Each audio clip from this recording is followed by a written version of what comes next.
Hey everybody, welcome back to Ogre Speed Shop. So you know when you build a vehicle, how you have to do some shakedown runs on it to see what you got to fix after the build, because you always forget something or something doesn't go right.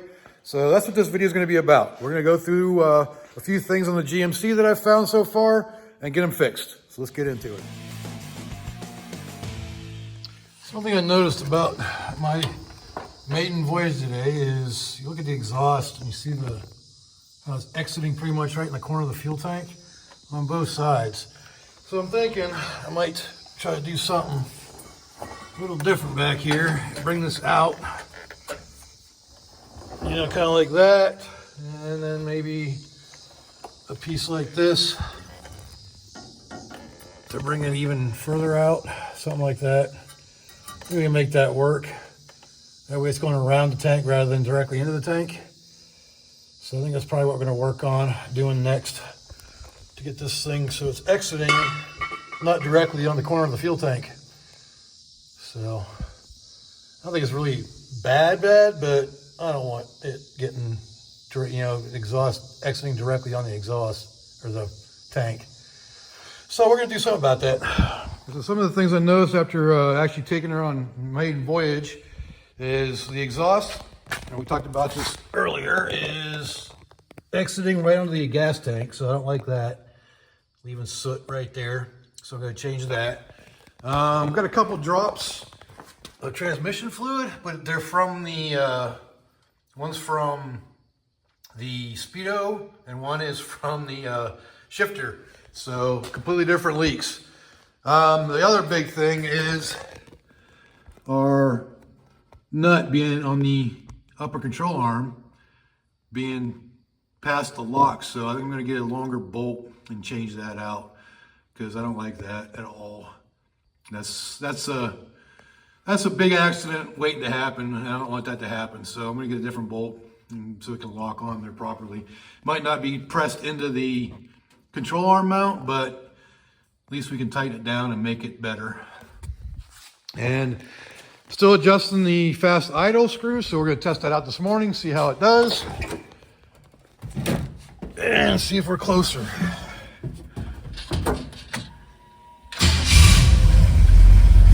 Fired right up. No, you're not going, bit.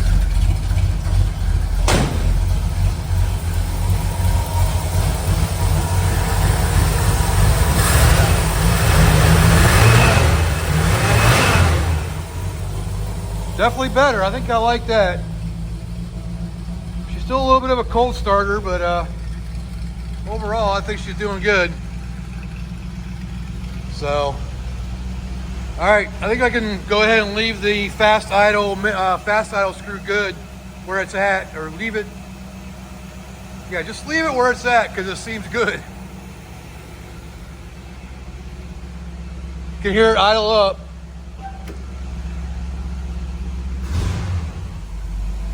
Start to idle down. So yeah, I like that. That timing seems pretty good for the fast idle. So we'll leave that where it's at for now. So I'm going to take the wheel off, see what we need as far as length on the bolt and what size. I think it's a 5/8, but I don't know for sure. So we'll find out here in a second. Here's a better view of what I'm talking about. You see how the end of the bolt isn't really exiting the nut, so it's not locking onto it. And yeah, you can put some Loctite on there, but that ain't good enough in my opinion. So I'm gonna get a measurement on that bolt, figure out what size it is. I don't know if it's a 1/2 inch or 9/16 or what it is yet. We'll figure all that out, but I bet you that's barely even tight on there. And the reason why it had to be this thick is, I noticed it when I put it all together. I don't know if it's a difference in the control arm, because I could not find a control arm for a 1970 2500. The only one I could find available was one for a 1982. So for a square body. And it fits, everything's pretty much the same. A little difference on the bump stop area thing, but other than that, everything else seemed to work. It seemed to be the same, but it seems to knock the upper measurement out as far as setting the camber, so the camber caster. So we're gonna have to get a different, longer bolt for that for now until I figure out something different for the lower control arm or whatever. So we'll figure it out then. But for now, just gonna get a longer bolt. So I just want to get an idea of how close this thing is to actually coming out. I'm just gonna use a 3/8 drive ratchet. See how much pressure it takes to loosen it. It's pretty tight. So I don't know. And I'll be back to see if once I figured it all out here. All right, so it didn't take a lot to get that off there, but let's get a measurement to see how big it is so we can replace it with a bigger bolt, with a longer bolt. That is, what is that? That is 9/16. So you need to get a 9/16 bolt. Is it coarse or fine thread? Of course it's fine thread, so that's going to be fun to find in Oklahoma. They don't believe in fine thread bolts here. And I need a length. I think 4 inches is what it's going to need, but yep. So I went to town today and there's a parade going on for Labor Day. And there's no way I'm going anywhere to get in the store to get a fine thread and 9/16 bolt today. Luckily, I got a 4-inch bolt that was in my bolt bin over there. So I'm gonna replace it so that way we have full thread engagement for that nut on that upper control arm. So let's get to it. So just like most other jobs around here, first thing first, put the wheel off.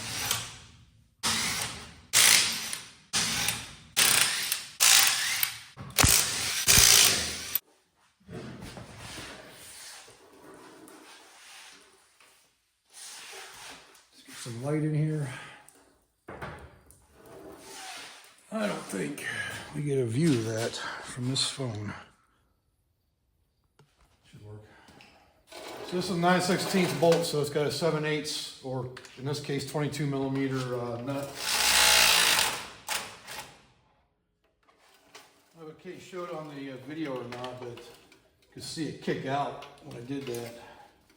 Because it's messing with the adjustment that I just paid $100 to have done yesterday. But since it's based off of these shims, then as long as I put them back where they're at, it shouldn't be an issue. That's a lot of shims. Look at that stack. Probably way too close, but it's a healthy stack. It's like an inch. Okay, so now we gotta knock that bolt out. Let's hope I can get the new bolt in the back there. Let's see if I can get this start out.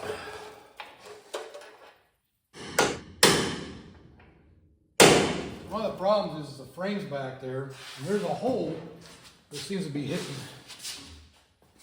that hole. Just a little bit more and it'll go. Just like that. I need that shim thing right there.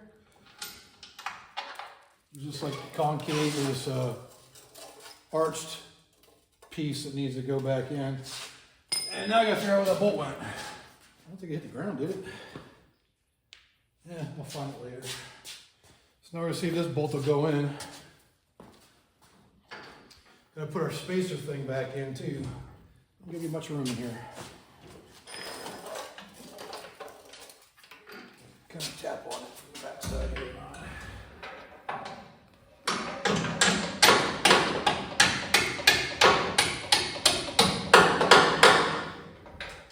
So we'll see. That's so much more thread engagement, so we should be getting in it. The only bad thing is once I find that other bolt, wherever it may have flown to. Where did it go? I don't know. We'll find that and I'll show you, but that's actually a press fit. It's got a knurled surface and it gets pressed in there, so these shims back in here. So what I'm saying is we're probably going to have to figure out a way of holding that bolt to tighten it down. But at least we'll have full thread engagement so the lock nut actually will do its job. I need another person. I know where the freaking socket went. So now I've lost a bolt and a socket. That's just pretty awesome. I just realized the jack is not on there very well.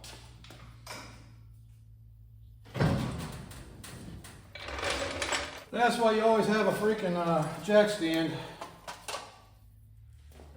I'll be back. All right, so we got her tightened back down. That was a pain in the butt, and I'm still not done yet because I got a ratchet stuck in behind there, holding it. Since it doesn't have the knurls, this is what I'm talking about. See how it's knurled? Get a better view here. So it presses into the frame, or the mount for the control arm. Well, obviously the 9/16 bolt that I just put in there doesn't have that. I probably could have like put some weld on there or something, so it had some place to like grab onto, but that's kind of a pain in the butt. So it's got a ratchet on there. Hopefully I can get the socket off of it. But we got her tightened down and plenty left for thread engagement. That's a 4-inch bolt. This is 3-inch. So, you know, we gained about a full inch of room there. But that makes me feel a lot better knowing that that top lock is locked on there. So at least we got that one figured out. And we got a couple leaks here. I don't know why all of a sudden that coolant leak. I got to figure that out.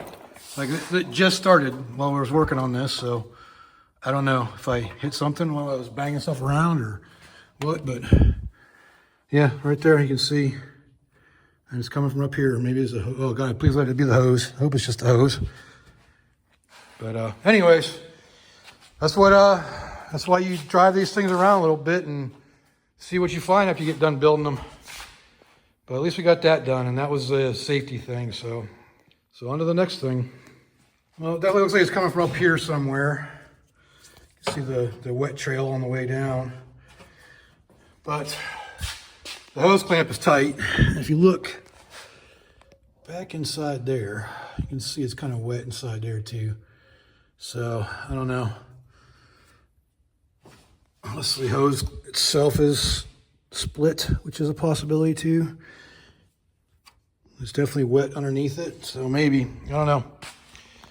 Yeah, I'm a firm believer you can never have too much safety, so I added a jam nut to that thing too. Just to make sure it ain't gonna go anywhere. So one of the other things I knew about already is this thing's got a leak by the, where the oil pan meets the timing cover. And you gotta remember this is a Vortec motor that I converted to a 350 front cover and oil pan. Well, the oil pan's the original style, but the one corner didn't quite match up with the gasket. So I gotta see if I can find a gasket. I think LT1 gaskets might work, but it's been a while, so I can't remember if it has that little hook in the corner of it, like I think it does.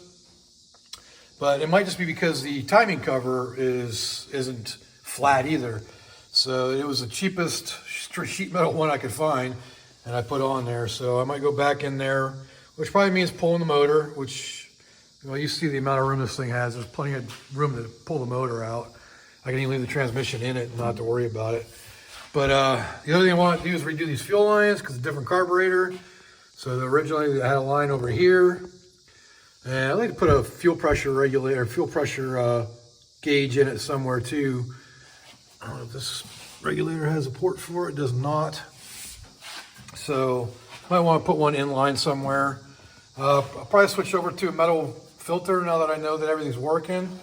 But I'm going to do hard lines off of this. First I'm going to get a 3/8 banjo fitting for that because that's only 5/16. But you can get them from Summit that are 3/8. And I'm going to redo most of this in hard line so I can keep it up above all the heater hoses and coolant lines so it stays cooler anyways, or run it down. I don't know, I'll figure something out. Make it look nicer and cleaner and run it a little bit better and get rid of that long hose down here. Just some of the things under the hood I want to do. But for now, I'm not going to take anything apart because everything's working. So I'm just going to leave it and drive it. And the other thing I want to put in is I got all the heater box ready to go. I just need a heater core and all the seals and everything. I'm going to order that from a place called Classic Parts of America or something like that, where I've been ordering a bunch of stuff for this thing. And real good prices, real quick delivery, and they have the parts in stock for the most part. So it's really a good place. So yeah, that'll be coming too, because I'll have that before winter time comes, at least, so that way I have heat in the truck during the winter time. I got this old Sun Pro Tech that I've had for a while. I'm not even sure which car it came off of or how I got it, but it works. So let's fire it up so y'all can see it.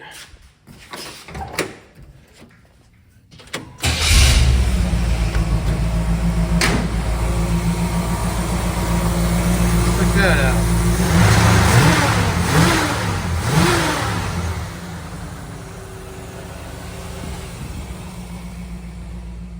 The cool thing about this one is it'll mount right to the steering column and hide the empty space in the middle there. So it'll go right here, right on the steering column right there, and it'll block that space. It doesn't have anything anyways.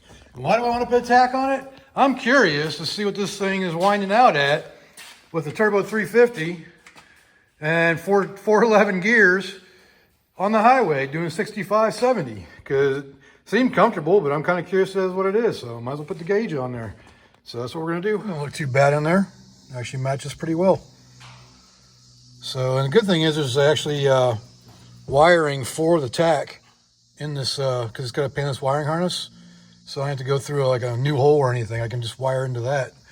Should be cool. So I went up under the dash looking for wires that will attach to the tack, and painless, well, made it kind of painless. There's a harness specifically for aftermarket tack. I had it tied up in there and kind of hidden away. So purple goes the tack, white's your light, red's your power, and black is your ground. So it's just a matter of hooking that up to these. Simple and easy. Kind of forgot, I did have an extra plug. So you can see the brown one is your tack and the white one is your pink wire for your ignition. So that allows me to, because I got extras of all that stuff and I just walked through a spider web. That was awesome. So I was able to use one of those and hook it up properly, not just stick a wire in there. All right, so just like that, we have a tack installed. I don't know if you can see back here, but I used some fire or some heat wrap, not shrink wrap, but heat wrap to run it underneath this rubber piece. So I didn't drill any holes or nothing. And we have a tack now. The light does light up, you just can't see it. It's too bright out here right now. But it's very dim compared to the rest of them. I put LEDs in the rest of the dash, so that's going to be a really dim light, but that's fine because this one stands out more. So there we have it, got a tack. All right, so everybody who's been following this build has known about me dropping my phone. But anyways, I've been putting off doing this patch panel over here on the kick panel, and focus, you stupid phone. I screwed up. So y'all know I've been putting this off because I have to take the fender off to get to the one area back in here to weld that. However, I decided I'm not going to wait anymore. So I made the patch panel. And I'm going to go ahead and weld everything on the inside here, and then I'll worry about the outside later. So I'm going to get this put in there. That way this patch panel is done and my wife won't cut her foot on the pieces of metal that were sticking out before. So there we go. So there we are, opening up that can of worms everybody likes to talk about. So in order to do that patch panel underneath there, I had to pull the fender off so I could finish it off. Because now this has to be bent up to match this so I can weld that together and close that seal that seam right there between the floor and that patch panel. All right, got that all welded in now and mostly sealed up. I'm gonna put some seam sealer on it too on the inside, but it's good enough for me, and I'm gonna grind it down a little bit, clean it up. These wires right here are kind of a pain in the butt because when I put the fender back on, they want to flop down. Luckily, I got these little zip tie magnet things. If you ever watch Roadkill Garage, and Freiberger started using some of these. I had seen them before that, but it's a good example of what they're used for, to keep it up out of the way so it doesn't get caught when you're putting your fender back on. Check out my little contraption I got here holding the hood up, because I need to disconnect it from the fender. I don't think it's so dirty so quick, but anyways, maybe I never cleaned it. Anyways, so I just took a piece of angle iron, stuck it up underneath there on the cowl, using my prop, and it didn't even move when I took the fender out, so holding pretty good. I think it'll work and be fine. I'm just not bouncing around too much. All right, so we finally got that floor patch done, or the kick panel patch done. I'm going to add some seam seal around all the seams, obviously, at some point. Just haven't done it yet. I think I did somewhat over here. I can't remember. No, not yet. So I got to do seam sealer everywhere. But that's done. Fender's back on. So she's back to being drivable again. I got some fuel fittings coming today. They're on FedEx, but they changed to end of day now. So, but we'll go over that when those come in. What I'm doing there. Just want to make it a little bit cleaner here and change things up a little bit coming off of the regulator down here. So yeah, once those fittings come in, we will get into what we're doing with that. I could have swore I checked it, but speedometer stopped working. Couldn't figure out why. So I went and pulled it from the transmission side of it, and it doesn't spin inside the cable. So I went ahead and pulled it all out, and as I was pulling it all out, it wouldn't come. And that could be the reason why. Apparently, it was sitting on the exhaust, and I swear I've checked that a dozen times because I knew it was kind of loose in there. And I guess I didn't notice it sitting on the exhaust. It's a 9/8 new Speedo cable. Awesome. But hey, that's what shakedowns are all about, right? Once you get a truck or a vehicle up and running for the first time in months or years. So, still waiting on FedEx. It's after 5 now, and I don't know what the heck's going on with that, but whatever. It should be here today. They're a few miles away. But yeah, probably work on that tomorrow. This is one of the fittings I did. This is something I got from Summit. Just an AN fitted mount fitting, put the gauge on. So that's going to go like right in that area right there. And I'm going to run hard line from here all the way over to the regulator. And I'm going to do away with this filter here. I'm going to put a metal canister filter down where this rubber hose is at, that I have the fuel going through right now. This is going to be the first line from that hard line to this hard line. Or I'm sorry, from this hard line to the canister filter.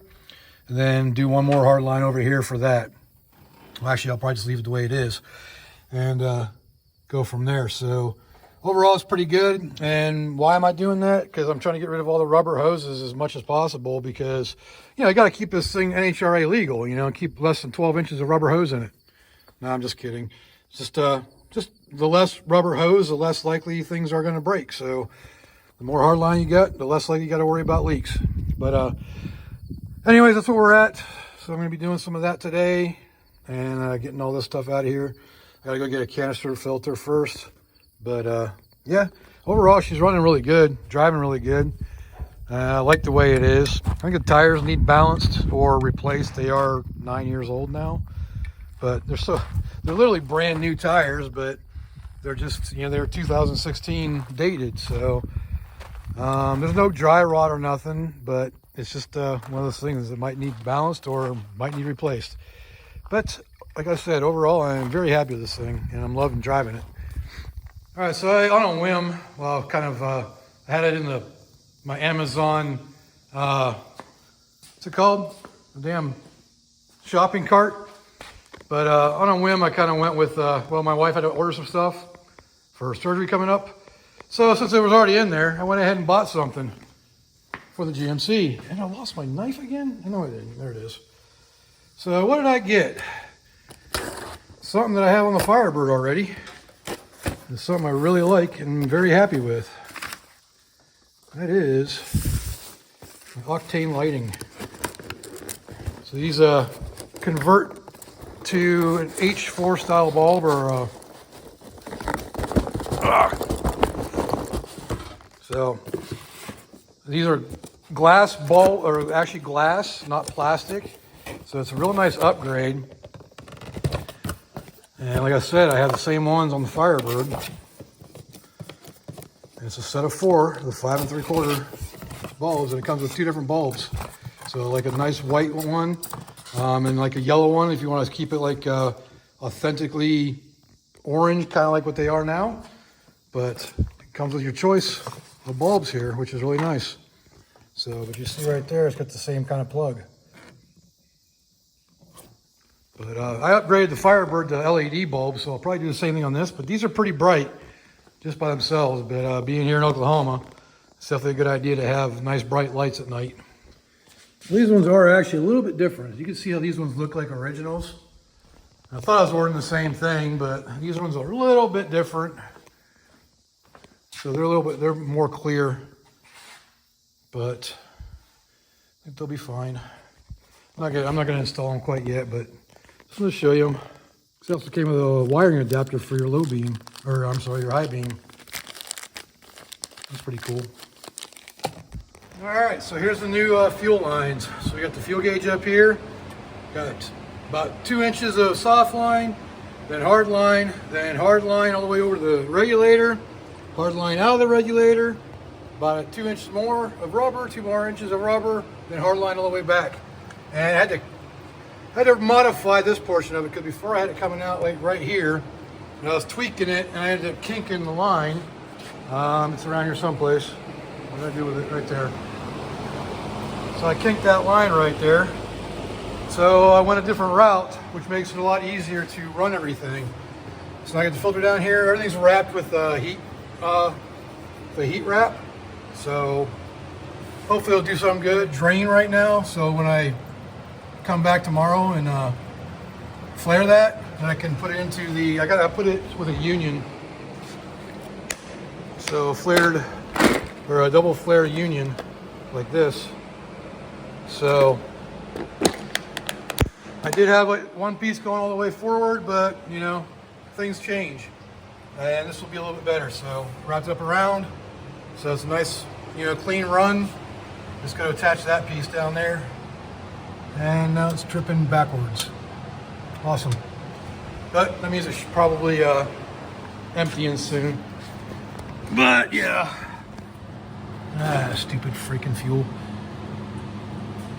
But yeah, anyways, I'll probably cap that before I go in so it's not dripping everywhere. It doesn't drain my entire tank, but I don't know. But I had to redo it, so I'm to flare that. I already put a nut on it so I don't forget, because I did do that earlier. I forgot to put a nut on one of the flares I did. It's actually one of these AN lines. No big deal. So hopefully that'll finish draining tonight. Not completely, I hope, but I'll probably cap it off just because. This is what it looks like before.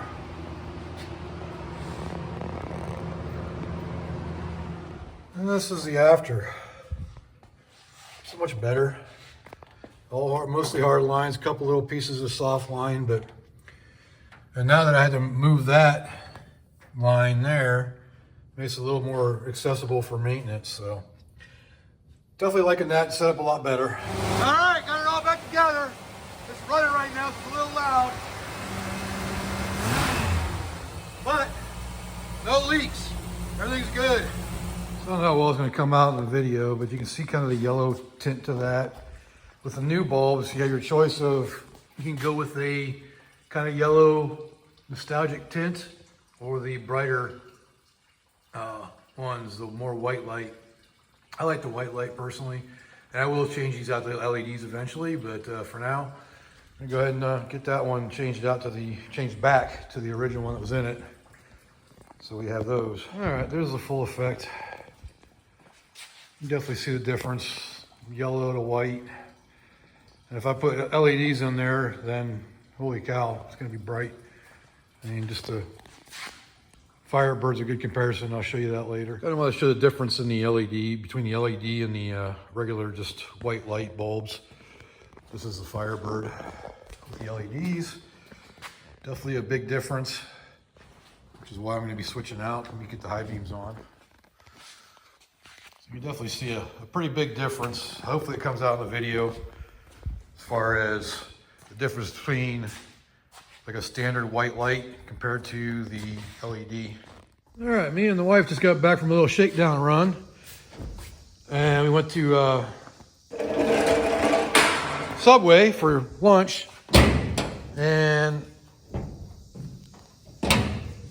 let's see if I can get this over with one hand. I don't think I can.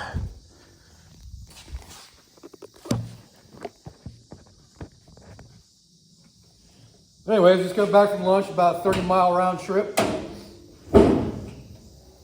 She runs great, she really does. As Just want to check for leaks from the fuel system mainly. And everything on that looks perfect. Now, one of the things we got to worry about, let me get a light over here, is it does have some leaks. And we're going to take care of those eventually. But one of the ones that is a little concerning is this one up here at the top of the radiator. If you look right there, you can see the coolant.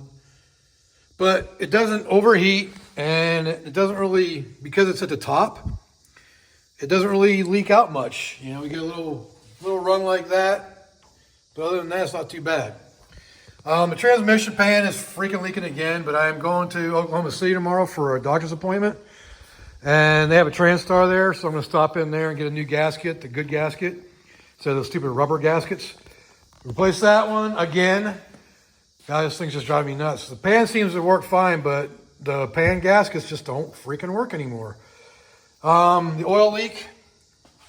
Got an oil leak coming from either the timing cover or most likely the timing cover, because you can get some up here. But so timing cover, oil pan. But we got to pull the motor for that. I'm just going to keep an eye on the oil level. Shouldn't be a problem. And that's pretty much it. Oh yeah, power steering. But that's the original power steering pump that was in it. And you know, it's got a little tiny drip, so I'm not too worried about that. So overall, the thing is running really good. Running good, driving good. It's fun to drive. But yeah, that's where we're at with that. And I got all the new headlights in too. So we got all the new octane lighting lights in it now. So yeah, I'm pretty happy with it the way she's doing. A couple little things. I mean, I definitely need some seatbelts still. Some kind of HVAC system. I got the heater stuff ready to go in there. Just need sealers and stuff for that. But other than that, we're doing pretty good with this. And it's definitely a good driver. I really enjoy driving it. Does 3,200 RPMs at 65 miles per hour. 3,500 RPMs at 70. So not too shabby with a TH300 or TH350 3-speed automatic. Ain't too bad. With 411 gears or 410 gears. I can't remember. It's a Dana 60, so either 411 or 410s. But I like it. It runs good, drives good, and it's fun to tool around in. So the shakedown runs are working out, and maybe at some point we'll start doing some body work on it and get these things smoothed out. All right, so in this truck, we went to Oklahoma City today for a doctor's appointment, and I stopped by TranStar. I got a new gasket for the pan. So this is what, round 5 of trying to stop the pan leak on this transmission. So what I did this time, I helped put a picture of what I bought right here. And it's a TranStar product. And then I took some automatic transmission RTV. It's specific for automatic transmission fluid. I coated the whole thing with it on both sides of the gasket, put it up in there, just put it hand tight, let it set up for overnight, and then come back in and torque it down. So that should take care of it. I've used these gaskets in the past when I worked at the shop out in San Diego, and once I did it this method, it never leaked. So hopefully we have the same thing happen for us. So I'll let you know tomorrow once we do it and fill it back up, take it for a drive, and go from there. So that's this part of the shakedown repairs that I'm finding. I'll let you know tomorrow how it turns out. All right, so I'm thinking for the exhaust, I had some of the scrap piping laying around. I think just something like this for now, just to get it around the tank far enough so it's not exiting directly onto the corner of the tank. I think it'll be good right there. Eventually I'll probably get a whole new exhaust system and just do something a little nicer and better that exits the back of the truck or the side over here or something, But I think right there is gonna be good enough for that. Just got to figure out something for the other side. I actually have the same kind of shaped pieces, but I already cut them, so I have to piece them back together, I think. But overall, I think that'll work for this side, just to get it off the tank. Right, there you have it. It's going to be good enough for now. I just tacked it on there because, like I said, I'm going to be changing it. I just wanted it to exit past the tank somewhat, so it's not, directly hitting the corners of each freaking side of the tank with exhaust. So that should be good for now. Just to clear the tank. So good on that. Well, it's early in the morning, and I wanted to test out the headlights to see what they look like in the dark. So that's what we're gonna do. To give an aspect of how dark it is, I'm sitting at the end of my driveway right now. So let's turn the lights on and see what happens. Dang, well, that's low beams. And that's the high beams. Let's see how they project on the road.